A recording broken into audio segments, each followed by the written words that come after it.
right? But like, who pours into you? Like, you're always giving, giving, giving. You're always giving. Then you go home and you give. How many of you guys got kids? Right? Significant others? Right? And you go home and you do that. And where is your tank being filled when you empty it here?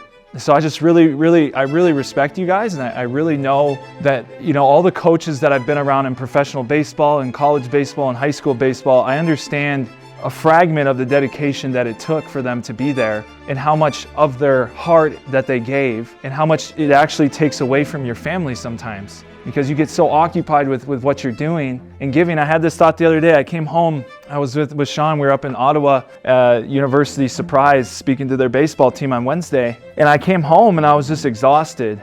Like, I'd just given this baseball team like everything that I had, right? And I get home and I'm looking at my little baby boy, I'm looking at Ranger, and I just had this thought come in my head, you know, whether it was spiritual, whatever, wherever you guys are at with that, and like, are you giving your son the same words that you're giving that team? Are you giving your daughter the same words? Are you giving your wife the same amount that you're giving to other people that you don't even know, right? And you guys are unique because you get to know the people that you're around more than I do, right? I come in one time, 3 times, whatever it is, but I just had that thought, and it kind of changed the way that I approached that evening. I was really excited to go to bed. I was really excited to do dinner and get them into, you know, bath time and do the routine and, you know, get some alone time to myself. But can I pour the same amount that I do into other people as I do into my own family? And I had a really pivotal moment in college with one of the greatest coaches I ever had. And his name was Todd Oakes at the University of Minnesota. And when I first arrived on campus, it was 2012,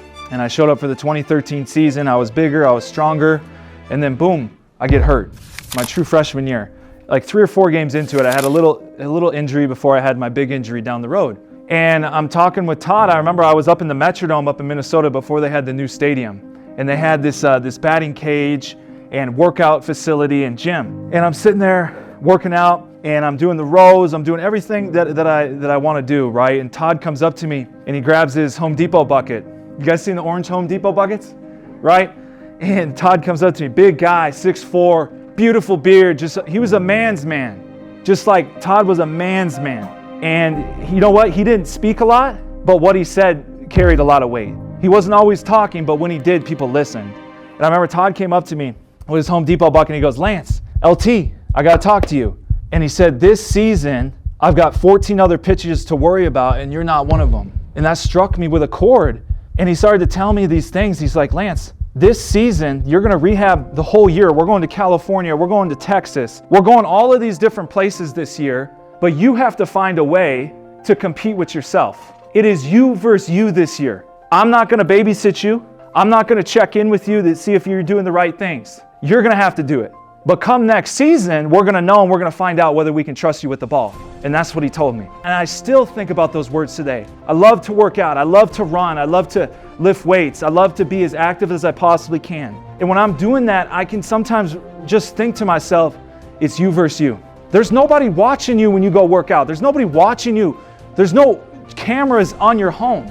There's no cameras the way that you speak to your significant other. Nobody's watching that, right? Nobody's watching the complexities of your classroom, right? But it's you versus you. You got to decide, am I going to be excellent? And I'm running and I can think to myself, it's you versus you. It's you versus you. And that always continues to push me. And then when Todd faced his greatest pain, when Todd faced his greatest tragedy, I got to see him live out the words that he spoke. And here's the reason. The reason we listened to Todd, the reason Todd was such a great coach, the best coach that I ever had in my entire life, Todd Oakes, the reason he is because he did what he said. So when he said, "Lance, it's important for you guys to eat healthy." When he said, "Lance, it's important for you guys to eat healthy," every road trip, apple, banana. He was always doing the things that he said he was going to do. And then Todd was big on faith. He was big on family. Those were his 2 biggest principles. So Todd was always at Bible study. And then Todd was always bringing his family to the games. His wife was always there. So the reason his words carried so much weight is because he did them personally. When Todd said it's important to work out, whenever I go up to the office at the University of Minnesota, I always saw him on the elliptical. So his health was important, what he ate. Like, he was doing the things he told us to do. Then his health was important. He was working out. He was always working out. And then when he said faith was important, it was important. He breathed life over us. And like I said, he didn't always speak, but when he did, it meant something. Right? And then lastly, his family. He cared for his family, and it showed because they always came and showed up. And I just want to take that picture and paint it for you guys, because that was the greatest coach that I had. So whenever I try to speak to you guys, is how can you be the greatest teacher that these students have ever had? How do you get into a peak state? And I want to encourage you, you're beaten down. Like some of the things that they said to me, I've been here for an hour. You're here every single day, 24/7, 365, right? So they're jawing at me, they're chirping at me. I'm like, dang, you guys are a little cold. I told, what was his name, Skyler? He was chirping at me about basketball or something, that he was going to cross me up. Like for 15 minutes, I'm like, dude, you're wearing me out. But I looked at him and I said, like, dude, you are a leader. Like, I was like, look at me right now. Like, do you understand that you are a leader? And he goes, yeah.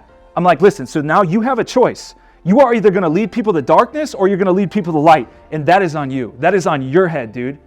And I looked him flat in the eyes. I said, you are going to lead people either way, and it's your choice, and you got to wear it. Can you encourage me right now? Can you say something positive to me? It took him 3 or 4 minutes to come up with something.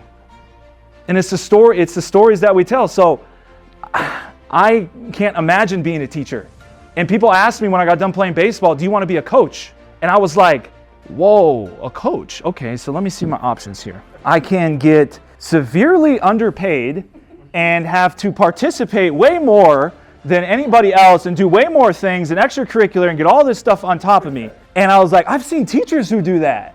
Like, I don't know if I can be a coach because I know how much time they put in outside of their working hours. Like, you guys are the most underpaid and you have the biggest problems, right? Your pay does not match your problems, but also your pay does not match your purpose. Yes, you deal with significant problems, but your purpose is way bigger than what you guys are getting paid. Because Todd got sick. Todd got really sick in 2013 was the first time he got sick. And he got diagnosed with leukemia. And I remember that whole season, as soon as he got diagnosed with leukemia, this was his phrase. I'm telling you, he lived this thing. He said, why not me?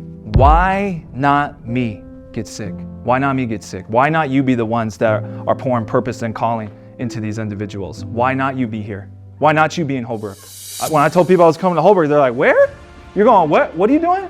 You're going up to Holbrook? I was like, yeah. Bruce is down the street. I know Bruce Tucker. I stayed at his house. He's the sheriff in town. And, people have misconceptions about what this place is, right? But you get to decide and you get to speak the story that you're going to tell about it. When we had conversations, you spoke life about this place. How much potential that they have inside of them, if only they could realize it, right? And this is the incubator. What I heard and how kids get here and how they come here, sometimes it's not necessarily from the best circumstances, things that I could never fathom or imagine, and they're here. And now they're in this little bubble at school, right? Now they're here and we got them. Now what are we going to do with that time?